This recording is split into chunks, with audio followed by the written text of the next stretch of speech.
Okay, so this person wants to know, what circumstances do I think would be appropriate for someone to speak in tongues without there being an interpreter? So, for that, let me tell you a story.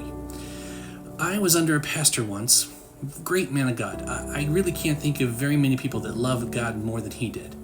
But he told us a story, and this was not a story he shared with the congregation. This was a story he was very particular with whom he would share it. There was a local witch that stopped by, and the witch wanted to challenge him and show off her power.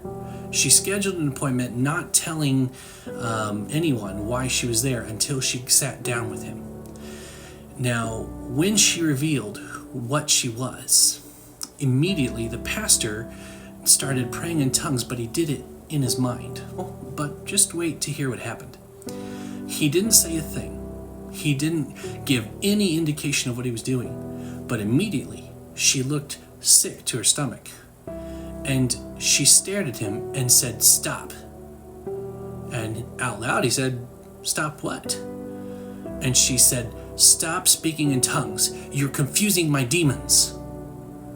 And at that, he simply stood up and very loudly started speaking in tongues, and she covered her ears and ran out of the room. Absolutely true story. Now, I know you only have my word to take for it, but I absolutely trust the word of this pastor. There's no reason he would make up a story like that. So, are there instances where I do believe speaking a language we don't understand is beneficial beyond the translation? Yes. Paul even talks about in 1 Corinthians 13:1 speaking in the tongues of angels. Now, why would Paul has no reason just to make something up, because all the other examples he gives of how you need love are things people could do.